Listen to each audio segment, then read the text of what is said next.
Communiqué officiel. Le président de la République, chef de l'État et commandant suprême de forces armées de la République démocratique du Congo et de la police nationale congolaise, Son Excellence M. Félix Antoine Tshisekedi Tshilombo, a présidé ce mercredi 15 juin 2022 à la Cité de l'Union africaine à Kinshasa une réunion extraordinaire du Conseil supérieur de la défense, élargie aux présidents de 2 chambres du Parlement et aux responsables des services de sécurité. La situation sécuritaire à l'est de notre pays, particulièrement dans les territoires de Rutshuru, marqués par l'occupation et les pillages de la cité de Bunagana par le Rwanda, sous couvert des terroristes du M23, était au centre de cette réunion. Cet acte constitue une énième agression et une violation délibérée de l'intégrité territoriale de la République démocratique du Congo. Cette attitude belliqueuse du Rwanda procède d'une stratégie annoncée et programmée de troubler une nouvelle fois la paix et perturber la quiétude de nos paisibles et innocentes populations.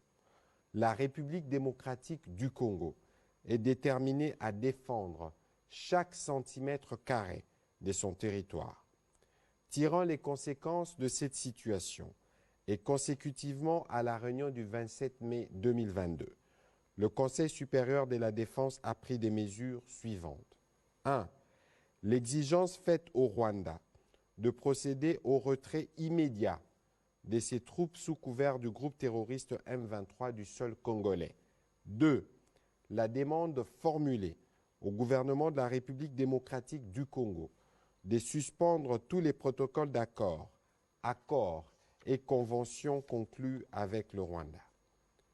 Par ailleurs, le Conseil supérieur de la défense salue les efforts de paix et de médiation engagés par le président João Lourenço de la République d'Angola dans le cadre de la conférence internationale sur la région de Grand Lac CIRGL et le président Uhuru Kenyatta de la République du Kenya dans le cadre de la communauté de l'Afrique de l'Est.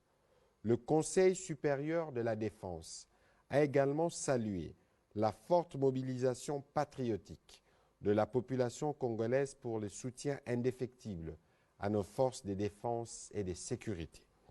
Il a en outre chargé les vice-premiers ministres, ministres de l'Intérieur, Sécurité, Décentralisation et Affaires coutumières et le commissaire général de la police nationale congolaise à prendre toutes les dispositions requises pour éviter la stigmatisation, la chasse à l'homme et tout autre acte de nature à troubler l'ordre public, l'unité et la cohésion nationale durant cette période.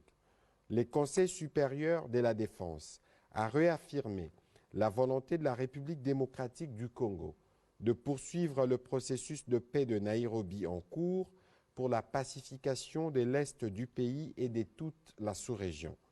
Le Conseil supérieur de la défense a demandé au gouvernement d'assurer une prise en charge immédiate de la population congolaise en détresse, victime de ces actes de barbarie et des terrorismes qui ne resteront pas impunis.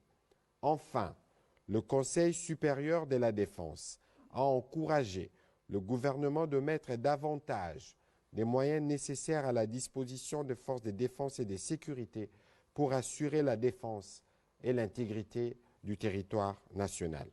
Fait à Kinshasa le 15 juin 2022. Je vous remercie.